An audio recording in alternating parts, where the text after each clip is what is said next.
Kung mapuruhan siya at mamatay, makukulong ang kapatid ko. Inudyokan ni Davao City 1st District Representative Paulo Duterte si Philippine National Police General Nicolas Torre III na pumirma ng waiver bago ituloy ang charity boxing match laban sa nakababatang kapatid ng kongresista na si Acting Davao City Mayor Baste Duterte. Sa ilalim ng waiver, absuelto raw dapat si Mayor Duterte sa anumang legal liability sakaling may mangyaring masama sa boxing match. Mag-sign muna ng waiver. Magpa-drug test na rin. Kung talagang malinis, edi go, saad ni Representative Duterte sa isang panayam ngayong pong araw po na ito. Nak ng teteng naman na yan. Ang dami nyo pang mga kondisyon. Sige, punta na kayo rito sa Manila. Sigurado pipirma si General Torre dyan sa waiver na sinasabi ninyo. Ang tanong, tatama kaya si Baste Duterte? Yun, magandang araw po sa inyong lahat mga tol. Ngayon po ay July 25, 2025. Update po tayo sa missing Sabongeros. Dito po sa pag-uusapan po natin ngayon, mukhang dumarami pa ang masasangkot na pulis po dito. Bagamat wala pong eksaktong bilang na binabanggit, ito pong ating National Police Commission Vice Chairperson and Executive Officer na si Attorney Ralph Calinisan, doon po sa inisyal na 12 pong pinangalan ng pulis nitong si Julie Patidongan, ang whistleblower, saka yung 5 dismiss na sa serbisyo, mukhang meron pa pong mga iniimbestigahan. Ito pong NAPOLCOM. Kaugnay po ito sa mga administratibong kaso na maaari pong kaharapin ng mga pulis na aktibo pa po sa serbisyo. Pero yung mga pulis na tanggal na po at saka retired na, wala na pong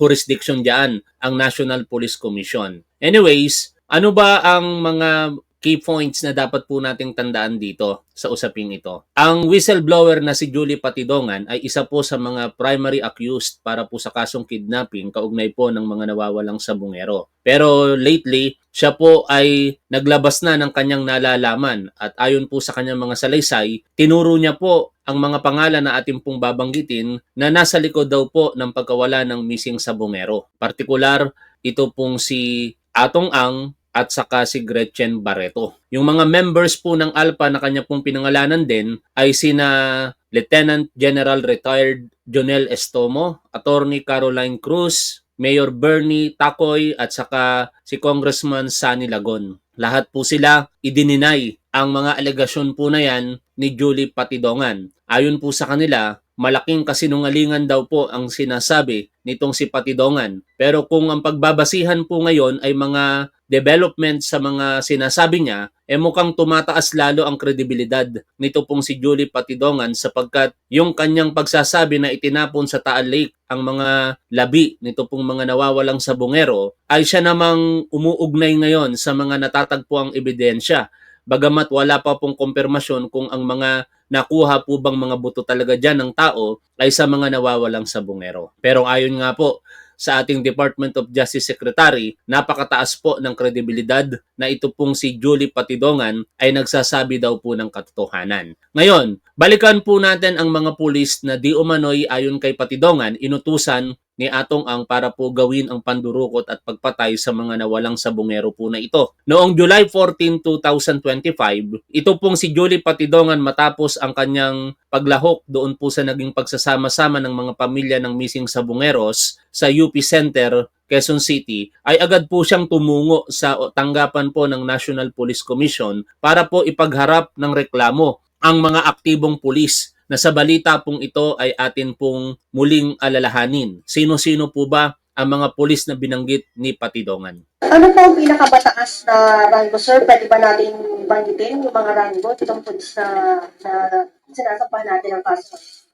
Colonel Malinaw, Lieutenant Colonel Urapa, Mark Philip Almadilla, Police Major Mark Philip Almadilla, PEMS Aaron Cabillan, PCMS Arturo de la Cruz Jr., PSMS Anderson Orozco Abare, PMS Joey Encarnacion, PSMS Mark Anthony Manrique, PMSJ Renan Polincio, and PSSJ Alfredo Oy Andres, Police Corporal Angel Joseph Martin. Sir, bukod dyan sa mga nabanggit mo na police colonel, meron bang nabanggit ba o na regional director o may Master General? Yes, pero retired na siya, si General Escomo. Sino po dito sa mga pulis na to yung team leaders na allegedly nakakatanggap ng 2 million pesos per month? Lieutenant Colonel Urapa. Yan, nadinig po ninyo, mga tol, ang laking halaga po ang pinag-uusapan dito kung paniniwalaan ang mga salaysay nito pong si Julie Patidongan. Monthly, 2 million pesos. Tapos meron din pong isang full-fledged colonel na tumatanggap po ng monthly 200,000 pesos. At ayon pa po sa kanyang mga pahayag sa ibang pagkakataon, 500,000 pesos ang binabayad sa bawat trabaho na ginagawa di umano ng mga pulis na ito. Ngayon, ano po ba ang latest sa administratibong kaso na kinakaharap po ng mga pulis na ito sa kasalukuyan sa ilalim po ng jurisdiksyon ng National Police Commission? Sa interview po na ating rereaksyonan na isinagawa po ni Christian Esguera dito po kay Commissioner Calinisan, meron nga po itong titulo, General at iba pa pulis iniimbestigahan kaugnay sa missing Sabongeros. Kung mababanaag po ninyo ang mga sinasabi dito, nito pong si Attorney Calinisan, mukhang mas marami pa po talagang mga pulis ang maaaring sangkot. Bagamat ayaw niya talagang sabihin so far kung ilan ang mga yan dahil na rin po sa kanyang kalagayan bilang komisyoner. Dahil ito po kasing administratibong kinakaharap na kaso ng mga pulis ay dadating po sa kanila yan bilang National Police Commission NBank. At ang NBank po na ito ang magde-decide kung meron po bang liability administratively ito pong mga pulis na inreklamo ni Julie Patidongan. Balikan po natin ang interview na ito ni Christian Esguera sa kanya. Investigation, ilan ba yung iniimbestigahan nyo as you speak na pulis na di umano involved dito sa missing Sabongero? Yung eksaktong figure, Christian, alam kong napakalakas mo sa akin pero hindi ko mabigay sa'yo. Sabihin na lang natin, we are not bound by the affidavit of alias Totoy. So in fact, very neck-deep kami ngayon. We're in the office on a rainy Thursday afternoon. No one's here except me and some of my staff. We are continuing our investigation and we're trying to look for linkages, let's put it that way. At hindi talaga kami bound dun sa affidavit ng isang tao. And lahat ng posibleng involved. And ika nga, sabi ng presidente, no stone unturned. No stone unturned. So kailangan talaga we need to do this for all those who are currently missing. 4 na taon yung inaantay na hustisya ng maraming tao, lahat ng sambayan ng Pilipino. So, bibigyan natin sa kanila yung tamang investigation. Okay, so you're not bound by the affidavit by the star witness. Pero kasi lumalabas sa balita, 12, no? Ibig sabihin, mas marami pa ba? O mas konti yung pulis na iniimbestigahan ninyo? Mas marami, di hamak. Yung final na kaso ni Totoy, 18 tao yon, Christian. Pero active doon, 12. Doon sa yung balancing 6, na-dismiss sila for whatever reasons, mga grave misconduct. Okay, I stand corrected. Hindi pala 15. 18 as nadinig po natin dito kay Commissioner Calinisan. Probably extortion ng mga kaso nung 6. So, since they are not in active service and the National Police Commission does not have jurisdiction over those policemen who have already left the active service, na-stuck kami dun sa 12. At least for the formal procedure, di ba? So, naglabas ng supina yung ating Inspection, Monitoring and Investigation Service o ating IMIS. Pinapa-reply sila within 5 days na pinapasubmit sila ng counter affidavit. Pumatak na yung 5 days. Thankfully, nagpasa naman yung lahat ng 12 and the IMIS is currently evaluating the counter affidavits alongside the complaint affidavit of alias Totoy. Nataon for the past couple of days, walang pasok. Pumapasok ang mga tao dito pero theoretically there's no work. So hindi uusad officially ang mga bagay-bagay pero tuloy-tuloy ang mga investigasyon dito, Christian. Okay, so ano exactly yung accusations against dun sa 12 police still in active service? Tapos sabi mo, di ba, ano yung contained dito sa affidavit and ano pa yung ibang pinangahawakan ng NAPOLCOM dun sa ginagawa niyo investigation? Hindi ko masagot ng sobrang solid yung tanong mo, Christian, pero sabihin na lang natin na yung in essence, ang nakalagay dun sa complete affidavit ni alias Totoy nawawala at pinatay yung ilang mga missing na sabongero at may kinalaman yung ilang mga personalidad.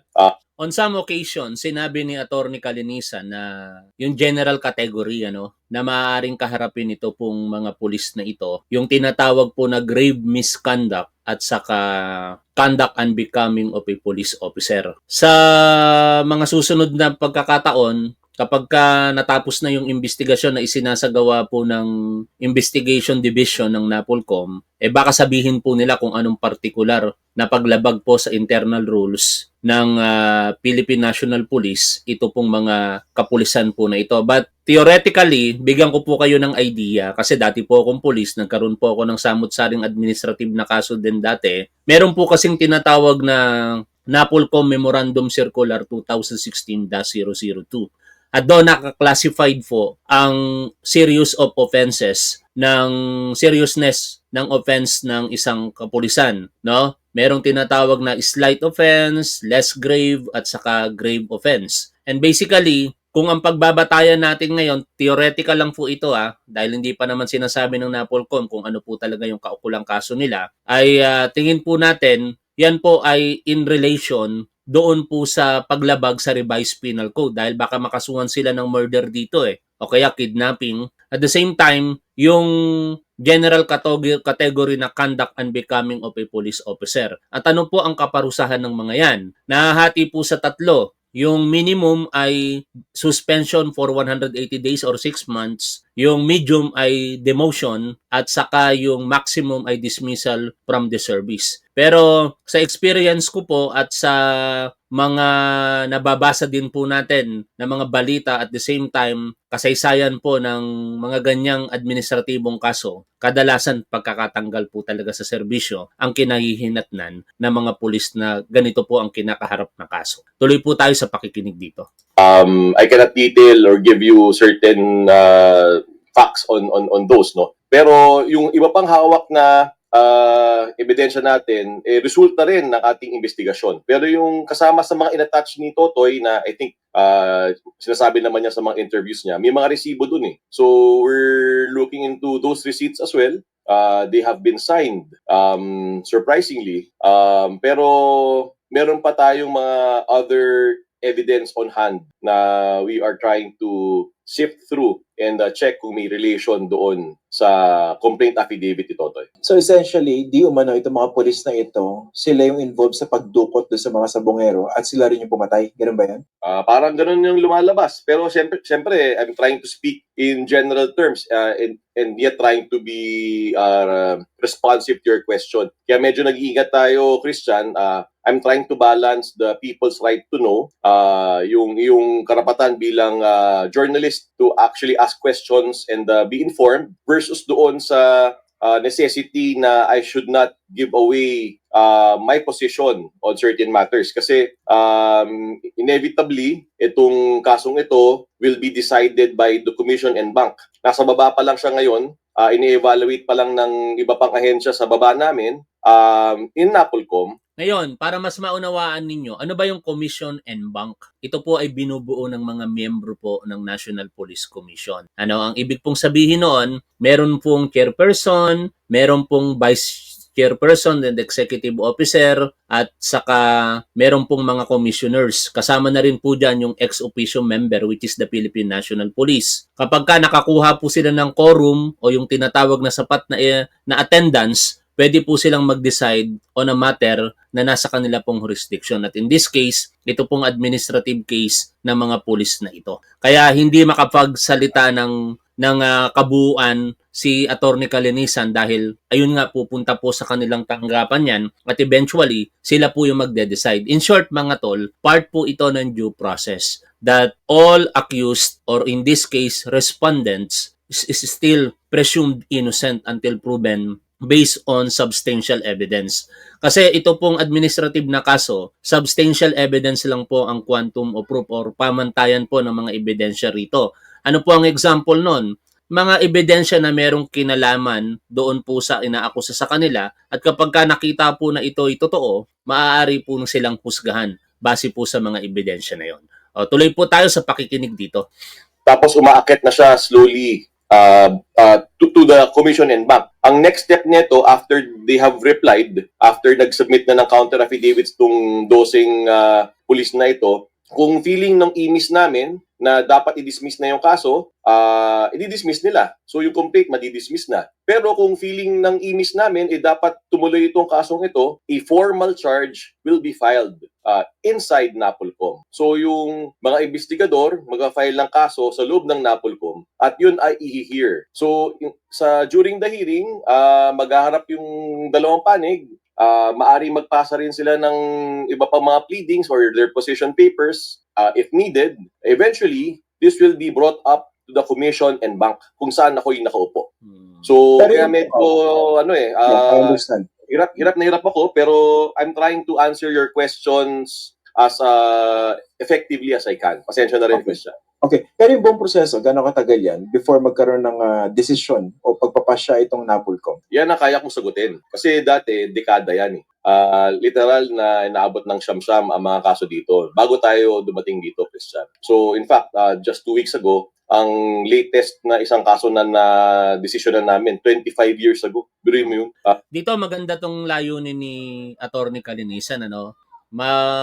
Mabilis na maresolusyonan yung mga administratibong kaso sa kanilang tanggapan. Kasi sa totoo lang, napakatagal po talaga. Inabot po kami ng 5 buwan noon eh. Eto nga, biruin nyo, dekada pa ang inabot yung binibigay niya example dito. Pero dito sa mga bagong kaso na dumarating sa kanilang tanggapan, as a matter of policy now na kanyang pinapatupad, dapat within 2 months matapos po yung administratibong kaso. At lahat ng mga pending cases sa kanilang tanggapan, within December of this month, dapat matapos. Wala na dapat backlog. Ngayon, ang worry po natin dyan mga tol, pagka itong mga pulis na ito within 2 months ay ma-dismiss from the service kung sila ay talagang nakakitaan ng ebidensya sa mga ibinibintang sa kanila, mawawalan ngayon ng jurisdiction ang ating Philippine National Police. Ang ibig sabihin, hindi na po sila pwedeng i-put under restrictive custody sa Camp Crame. Hindi na po sila pwedeng ilagay doon. That will be illegal detention na. Kasi sa ngayon, naka-restrictive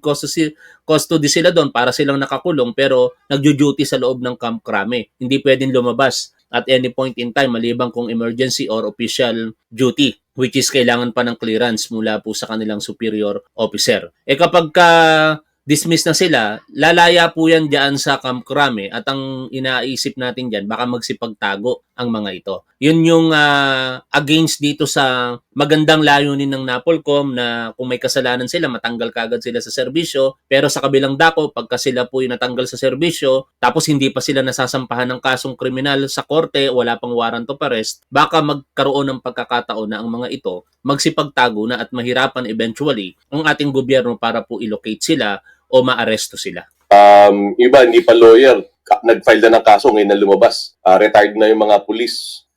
Pero ngayon na sumampa na tayo dito, dalawa yung klarong utos natin. Una, 0 backlog by December 2025. At yung pangalawa, na dito tayo napalaban, 60 days ang lahat ng kaso na bagong ipafile. Ang na-testing by fire kami, na-baptism by fire kami, Christian. Ang unang-unang kasong na-file dito, nung after namin mag-declare ng 60 days, itong sabong case. So tuloy lang, laban lang. Kasi hindi lang yung mga police yung on trial dito on trial din dito yung institutions, to include the National Police Commission. Kung mabagal ang hustisya, wala rin maniniwalang tao So, kaya kailangan paspas din. Effective at paspas. Pero yung sa inyo, syempre, administrative yan, no? So, Correct. tanggal yan kung sakali ang possible result, tsaka for future, tama ba? Na mga retirement benefits? Correct. Siguro kung, if I may, Christian, alam natin na yung investigation ng DOJ, ng PNP, ng NBI, medyo may 4 na taon na rin. Pero I would like to reassure the public on behalf of these agencies. Kumbaga, inaabogado ko na sila.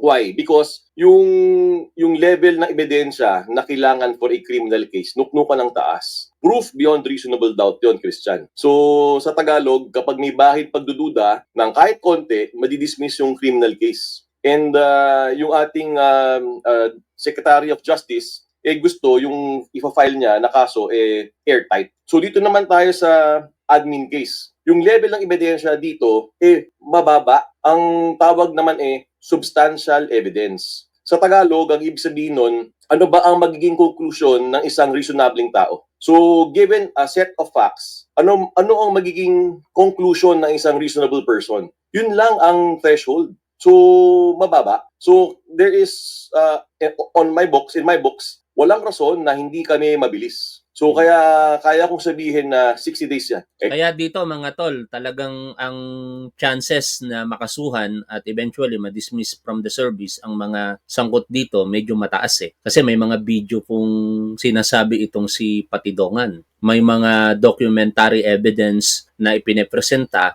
at higit sa lahat, testimonya ng iba't ibang mga individual. Kaya based on the definition or pagpapaliwanag na ibinahagi sa atin na Atty. Kalinisan, kung ikaw ay isang reasonableng tao, kapanipaniwala na nagawa mo ito kasi may ebidensya. Kaya abangan natin yan. After all, within 2 months, kung ngayon umuiral po yan, baka by September, end of September, may desisyon na po dito ang National Police Commission. Yung 60 days, kailan maglalapse? Sorry, yung 60 days, kailan maglalapse siya? Nasa 50 plus days pa kami natitira, Christian. So, sorry, kailangan ko pala lagyan ng countdown dito sa office ko. Okay. Now that you mentioned it, I will put a calendar here. Pero may 50 days pa kami, Christian Michael. Okay. Ito naman, yung mga pwede mong banggitin, base rin sa allegation. No? We're not saying that you're making any premature conclusion. No? Pero base rin sa mga allegation na lumalabas, ito bang grupo ng mga pulis na ito, kabilang sa isang sindikato within the service, or iba-iba yan, kanya-kanya lakad? Yun ang pinapalabas ni alias Totoy. Parang isang grupo ito, tapos yung isang grupo na to, well-oiled machine, meaning may suporta. So, bawat lakad, binibigyan ng ayuda ng isang tao na siya mismo ang kumukuha. In essence, yun ang kanyang paratang. So, may mga resibo doon na iba-ibang amounts, iba-ibang taong kumuha, iba-ibang petsa. So, kung pagtatagdiin mo, yun ang narrative na gusto niyang ipalabas. At Okay. in-identify niya yung mga taong ito, yung 18 na taong ito sa kanya affidavit. Yun din ang isa ko iniisip, no, nung una lumabas yan. Kung gagawa ka ng isang karumal-dumal na krimen at babayaran ka for that, bakit merong resibo? Magandang tanong yan. Gusto ko sanang sabihin sa'yo yung patanaw ko dyan, kaso lalabas yung aking boto o bias dyan. Okay, but that's a question that you would also want to be answered, di ba? Kasi Yes, parang correct. logically, ba't ka magpapapirma at o pipirma ka sa isang bagay na alam mong illegal yung kapalit? Correct. Yun ang, actually, yun ang unang sumagi sa utak ko. Yung tanong mo, tanong ko rin. Siguro, pwede na ako maging journalist. But, Mas magaling ka, abogado ka eh. Tsaka ano yan, nag-aral pa sa ibang bansa yan si Attorney Ralph. yun naman. So, yun. We really need to check yung motives ba? Ano ba yung pattern? Ano ba ang linkages? Diba? Yung may mga bagay na kailangan silipin eh. Hindi lang tayo basta maniwala dun sa kwento ni Totoy. Hindi naman porket sinubuhan tayo ng affidavit. Thank you Lord, diba? Yung affidavit na yun, panimula lang. Kaya kailangan natin importante yung sagot nung kabila. Hindi naman porket nakasuhan, automatic na may decision na eh. We need to be fair and we need to hear out the sides of everyone. At ayun ang esensya ng due process na ibibigay natin sa National Police Commission. Doon sa iniimbestigahan niya, sabi niya higit pa rin sa 12, no, na kasama sa mga pinangalanan ng star witness. Ano yung highest ranking na iniimbestigahan ninyo? General. Wow. 1 star ba yan? Wow! Tandaan natin mga tol, ang jurisdiction ng NAPOLCOM ay para lamang sa mga aktibong pulis. At kung tatandaan po ninyo, ang sinambit ni Julie Patidongan, kung meron po bang general na kasama dito, malinaw sinabi niya na retired general yung kanyang tinutukoy. Ito nga po si Lieutenant General Jonel Estomo na pinasinungalingan na yung alegasyon ni Patidongan. Pero bakit iniimbestigahan ngayon ng NAPOLCOM ang isang general? Ibig sabihin, aktibo po ito. Sino kaya ang general na ito? Yan ang aabangan natin sa mga susunod na pagkakataon. Gusto ko sa'yo eh. Sabihin na lang natin na Maraming general eh. persons to. Ha? Multiple. Multiple stars? Multiple persons, multiple stars. Akala ko multiple stars eh. Kasi baka madamay dyan si General Torre eh. Naghahanda sa boxing match yun. Ay, hindi. Kaya Ayos yan. Ayos si Kaya General. nag-iisang 4 eh. Diba? May ba ako? Ako naman ngayon ang nagtatanong. Alam ko naman, mahilig ka sa boxing. At, Mahirap isang boksingero ka rin. Anong odds? Actually, yan ang 3rd episode ko mamaya. Yung ads, nakita ko kay Paucast, General Torre positive 300, dehado. Baste Duterte negative 275, liyamado. Ang ibig sabihin, sa mga pupusta, hindi ko kayo tinuturuan pero sa mga pupusta, kung matutuloy, di naman matutuloy yan. Pag pumusta ka halimbawa ng 10 piso, pumusta ka para kay Duterte, mababa tama po nun. Pero pag pumusta ka kay General Torre dahil dehado, mas malaki po ang tama kaysa doon sa pinusta mo. Parang gano'n Tail of the tape, keys to victory. So far, base sa mga nakita ko mga practice videos sila, parang Like tayo mga parang tol, pretty even no? Magkakalabanan niya, magkakatalo yan sa hangin Sino ba may stamina? Mukhang malakas manuntok Huwag niyo po sanang kalimutang mag-like sa ating programa. Maraming salamat mga tol. Mamaya po shoutout natin after po ng ating topic. si General Torre, nakita ko Pero medyo hindi natin alam kung tatagal yung hangin. Tapos nakita ko yung yung mid squirt ni Baste. Pero tandaan natin, kaya ni General Torre mag 10 rounds sa oval, no? Si Baste Duterte, kaya niya kayang mag 10 rounds. Pagkakaya niya, maganda yon pagdating sa stamina. Pero aminado si General Torre na hindi na siya kasing lakas noon kumpara ngayon, no? Pero mukhang hindi naman mangyayari mga tol kasi definitely hindi darating ito si Baste Duterte. Maisingit na natin tong topic, siningit nila Sabi nga sa kanya ni Ramon Tulfo, duwag ka Baste. Medyo gigil no? Alam mo kasi pag gigil ka nanununtok, mas mabilis yung hangin mawala. Yung mas mabilis ka mag-consume ng energy. Kaya dapat relax kung parehong gigil, mahirap. Feeling ko mas relax si General Torre. Baka mas kaya niyang dalhin yung hangin. Ilang naman. I'm looking forward to it, like everyone else. Sa sa Sunday, whether he shows up or not, si Baste, nandun daw sa Rizal Memorial Coliseum si General Torre. Manonood ako. Kasama ka ba manonood? Baka nasa Baguio ka pa. Hindi nga, nandito pa siguro ako nun masarap sana manood no? Wala bang pay-per-view niyan? O miski GMA, miski isang katutak na commercial, papatulan natin yan. I'll be there. Teka, balik tayo sa issue. Ikaw, niliko mo Tapos, I'll be present, Christian. Sorry. dito ang highest ranking general, no? Eto, Ayos lang general. recently may balita, napanood ko isang interview mo na merong sumusubok na aregluhin yung kaso. Nilapitan ka, tama? Ito mahirap dito, no? Sinusubukang aregluhin ng Napolcom, talaga nga naman. Parang ganun lang kababa ang tingin ng mga tao na ito sa institusyon sa ating gobyerno, no? Pero buti na lamang hindi nagpapadala diyan itong si Attorney Kalinisan. Actually, dalawa sila Dalawa. Oo, yun ang problema ko, Christian alam ko naman, kilala mo ako, napababa ko tuloy yung kape ko. Sabihin ko, namabother ako, totoo lang. Kasi yung una, bossing ng sabong yun Bossing ng sabong. Ang ginamit niya, sinubukan niyang gamiting tulay, sa taong sobrang dikit sa akin. As in, sobrang unbelievable. Bossing daw ng sabong. Sino kaya yun? Put it that way. So, happy naman ako na yung taong nilapitan niya na dikit sa akin, ang sagot, ang pakiusap pala nung bossing ng sabong, baka daw pwedeng matulungan yung mga pulis. Ano exactly? Anong ibig sabihin niya? Ina-arbor yung mga pulis? Naman, siguro in the context of everything, alam mo na naman na siguro ibig sabihin. So, pinasabi rin sa close sa'yo? Sabi sa close na. Tawag to Bare line to. Kailan tumawag? Nalaman ko, pag sinabi ko nung araw, baka mag-gets ng tao sino yung mga kausap ko Sabihin na lang natin na... Marami ka naman kausap? Hindi. Madali. Alam mo na ngayon na matatalino ang ating mga netizen, pati mga investigative journalists. Madaling maghanap. So, last week ba nakarating sa'yo? Last week yan. Actually, isang linggo kong iniinda to, Christian. Ang pananaw, I was informed of this before nag-file si alias Totoy ng kanyang complaint affidavit sa Napolcom. I kept quiet. Kasi ang pananaw ko, during that time, it is not about me. So, I don't want to make this an issue about myself. So, let Totoy do his thing. We will accept his affidavit. Pakinggan natin yung sabihin ni Totoy. So, nanahimik ako ng 1 week. Pero binabagabag ako ng konsensya ko, pre. Hindi ko matiis. Parang feeling ko, parang insulto sa akin. Parang insulto ko. May pangalawa pa Dumalo So, yun yung... Same person? Same person? Iba. Iba yung bossing ng sabong. Meron pang isa.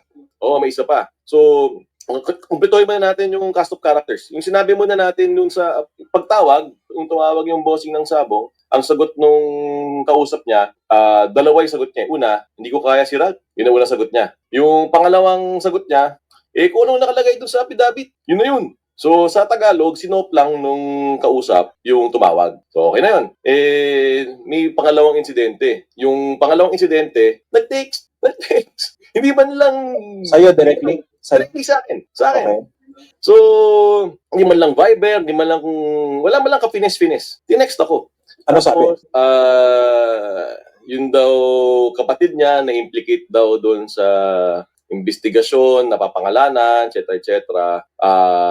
Implying na hindi totoo at nagtuturo siya ng ibang tao. Dinedma ko. O kumaga, deadma ako. Yung pangalawang nag-text sa'yo, anong personality nito? Ano ba to? Politiko o involved din sa Isabong? Ano siya? Yung kampo niya, grupo ng isang former local government executive. Tapos kapatid siya nun. So, nag-text siya, hindi ko dinedma ko. After ko dinedma, tumawag. Hindi sa akin. May tinawagan na close sa akin. As in, literal, na kalapit ko yung close sa akin nung tumawag. At narinig ko yung... Usapan, tawag. Ano sabi? Anong nadidinig mo sinasabi? Natawa ako kasi explaining siya na mali daw yung pagpaparatang, etc. At ang napaganoon ako sa upuan ko, sabi, baka daw pwedeng kuning abogado si Ralph. At hindi pa uminto doon. Sa loob ko, una, hayop ka, naisip mo pa yun? Di ba? Nasa gobyerno ko at commissioner ako ng NAPOLCOM. Patas ako, hindi ako nakakuha sa ganyan. Pangalawa, ang kanyang comment pa, baka pwedeng yung mga dating law partner ni Ralph, baka pwedeng yun ang kunin nating abogado. Paratingin mo naman. Nakampating, sa loob ko, hayop ka. Yung kausap, sabi niya, malabo yan, pre. Yun ang sagot niya, malabo yan, pre. Saktong ganun. Then, pleasantries, madaling sabi, soft lang, binaba. Then, binanong sa akin ng close sa akin, wawag sige ganito. Narinig ko. So, parang ang akin, extremely insulting. Both instances. Kasi, ano ba kayo? Diba? Hindi tayo nababayaran, Christian. Kumbaga, parang they had the gall or temerity to even try to get me as their lawyer in the criminal case. Diba? So, Okay. yung hindi man siya sakop ng dahil di siya police, hindi man siya sakop directly ng aking investigasyon, pero nakakagip siya. Pero, huwag mo naman ako kuning abogado mo. Huwag mo na rin naman subukan na kunin na abogado yung dati kong law office. Ano ba naman kayo? Saan ba kayo nanggaling? Di ba? Sobrang siga na ba kayo? Yun ang thoughts ko. Ito yung isa kong tanong, no? Yung nag-text sa'yo, tapos yung hindi mo sinagot, tinawagan yung katabi mo, alam niya magkasama kayo? Parang hindi. Nagkataon lang talaga? At nataon lang talaga. Paano hindi ba tinanong nung kasama mo paano nakuha yung number mo? May number naman ako talaga ng taong yun eh. Okay. May number ako noon. So, kilala ko yun. Kaya Umulit pa ba sila since that time? Hindi. Kaya after 1 week, kasi yung close sa akin na yun, hindi ko naman regular na nakikita eh. Hindi ko regular na nakikita yun. Talagang jackpot talaga yun eh. So, hindi ko pa alam kung tumawag uli sa kanya. Wala naman text sa akin. Marami akong missed calls, pero pag di ko alam yung number, di ko sinasagot. So, di ko alam kung tumatawag sa akin na baka takutin na ako. Pero, I don't know if they attempted to link up with yung mga tinawagan nila nung dalawang grupo uli. But ang kabiat ko dyan, di ko pa nakakausap yung close sa akin na yun. Okay. Pero kumusta yung security mo? Kasi medyo mabigat tong mga iniimbestigahan ninyo, no? Kasi obvious yung malaking sindikato yung nasa likod nito. Isabong yan, napakalaking negosyo. Nung nakausap ko si Secretary Remulla before, sabi niya, ilang billion yung kinikita nito mga ito. So, maliit na pera sa kanila, di ba? Kunwari, gusto nilang panakit ng tao, di ba? So, malaki yung mga binabangga mo rito. Kumusta yung security mo naman? Siguro for my security, hindi ko rin sasagutin yung sagot na yan. Itanong na yan. Pero, Singit tayo mga tol. Meron nung nakitang bagong balita. Merong sabi si Paulo Duterte kaugnay ng hamon-hamon ng kanyang kapatid. Tapos ngayon, ang daming dahilan. Sabi dito po sa balita, kung mapuruhan siya at mamatay, makukulong ang kapatid ko. Inudyokan ni Davao City 1st District Representative Paulo Duterte si Philippine National Police General Nicolas Torre III na pumirma ng waiver bago ituloy ang charity boxing match laban sa nakababatang kapatid ng kongresista na si Acting Davao City Mayor Baste Duterte. Sa ilalim ng waiver, absuelto raw dapat si Mayor Duterte sa anumang legal liability sakaling may mangyaring masama sa boxing match. Mag-sign muna ng waiver. Magpa-drug test na rin. Kung talagang malinis, edi go, saad ni Representative Duterte sa isang panayam ngayong pong araw po na ito. Nak ng teteng naman na yan. Ang dami nyo pang mga condition. Sige, punta na kayo rito sa Manila. Sigurado pipirma si General Torre dyan sa waiver na sinasabi ninyo. Ang tanong, tatama kaya si Baste Duterte? Pangalawa, pag hindi tumama si Baste Duterte, baka siya ang tamaan ni General Torre. Baka magkabaligtad ang laban. Pag tinamaan si Baste Duterte, baka may kalagyan pa kapatid mo. Siningit lang natin yan mga tol. Balik po tayo dito sa interview kay Atty. Calinisan. So, sabihin na lang natin na kapag umira lang pera, sigurado ako na kulang ang security ko. Let's put it that way. I am very much aware that I should beef up my security 10 times. Aba, speaking of Atty. Calinisan and Joel Torre, ayon din po dito sa balita.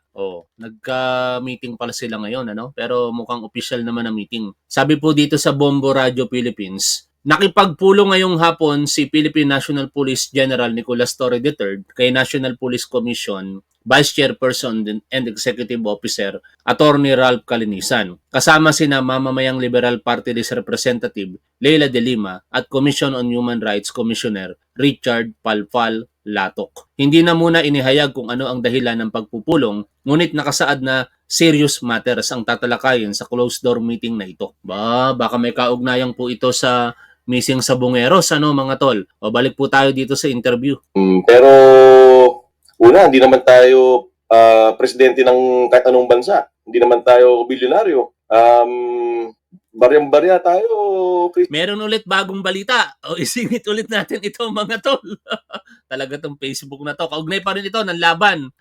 Kung sakaling matutuloy nito pong si General Torre at si Acting Mayor Baste Duterte. Mula po sa DWIZ 882. Breaking news. Games and Amusement Board o GAB naglabas ng resolusyon ukol sa Torre versus Duterte boxing match. Handang magpadala ng medical personnel at referee sa laban. Ay di wala na si Atty. Larry Gadon. Si Atty. Larry Gadon kasi nagpe-presentang mag-referee. Naglabas ng resolusyon ang Games and Amusement Board ngayong araw, July 25, sumusuporta sa isinusulong na boxing match sa pagitan ni PNP Chief General Nicolas Torre III at Acting Davao City Mayor Sebastian Baste Duterte. Batay sa resolusyon na nakalap ng DWIZ Patrol, tiniyak ng GAB na handa ang kanilang mga medical personnel na binubuo ng lisensyadong mga doktor at paramedics na magbigay ng agarang medical attention sakaling may masaktan o maaksidente sa laban. Sa parehong dokumento, ipinahayag ng GAB ang kanilang kahandaan na sakaling hirit ng mga kalahok na magrekomenda ng isang qualified at accredited referee upang opisyal na mamuno sa nasabing laban at magpadala ng mga medical personnel upang maging standby at rumisponde kung kinakailangan. Dagdag pa rito, ipinag-utos din ng kawanihan na padalahan ng kopya ng resolusyon ang mga tanggapan ni na PNP Chief Torre at Mayor Duterte para sa kanilang kabatiran. Anak ng teteng na yan talagang lumalalim na pero hindi naman dadalo yan si Baste Duterte. Duwag daw yun, sabi ni Ramon Tulfo Christian, si Lord lang ang security ko. Minsan nga, totoo lang, honestly minsan dumalakad nga akong mag-isi. Kasi hindi ko talaga type yung may buntot lumaki akong ganun Pero nare-realize ko para ako naghahanap ng gulo. Pero I don't feel secure. Let's put it that way. I'm trying to live a normal life but I don't feel secure. I know sino yung mga nasa likod ng mga to, alam kong well-connected, alam kong moneyed. Pero ang mensahe dito simple tayo yung tayo yung gobyerno. Tayo nag-iimbestiga, tayo yung nasa tama. Ba't tayo matatakot, 'di ba? So, sila ang matakot sa akin. Yun ang thoughts ko. Pre. Hindi ako sa naghahanap ng gulo Pero Sila matakot sa akin. ba't ako matatakot sa inyo? Di ba? Tama ginagawa ko. Buti kung nagwawalang niya ako sa pwesto ko.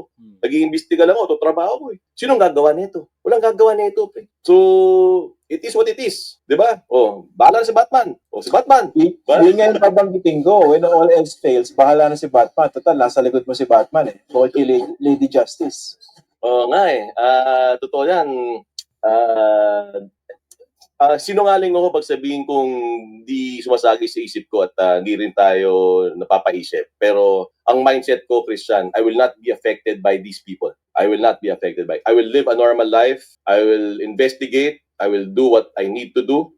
I will do it for the people. Magaling to si Attorney Kalinisan, ano? Talagang hindi nagkamali si Pangulong Bongbong Marcos sa pagtalaga sa kanya bilang Executive Officer and Vice Chairperson ng NAPOLCOM. Ipagpatuloy nyo lang yan, Attorney Ralph Kalinisan. Sana mabigyan tayo ng pagkakataon. Idol ko din kasi ito eh, na ma-interview natin ito. Pag na-interview natin ito, marami tayong mga tanong na itatanong sa kanya, mga tol. Ayun. Okay. Maraming salamat, NAPOLCOM Commissioner. Yan. Ganun talaga, no? At napakinggan nyo naman yung paninindigan po ni NAPOLCOM Vice Chairperson and Executive Officer Attorney Ralph Kalinisan. Actually, malapit po ang puso niyan sa mga uniform service kasi general po tatay niya, no? Kaya malakas po ang paniniwala niya na ang pulis dapat gumagawa po ng tama, sumusunod sa batas. O maraming salamat po. Ano, hindi tayo umabot ngayon ng 1,000 na manonood. Pero sa 832 na dumalo kanina sa ating programa at ngayon natitirang 700 plus. Maraming salamat po sa inyong lahat. Shout out po sa inyong lahat, ano, pansamantala. Wala muna tayong shout out. Magkita-kita po tayo later sa panibagong topic na ating pag-uusapan. Lagi po nating tandaan kung ano po ang tama at dapat doon po tayo. Keep safe. See you always. Bye for now, mga tol.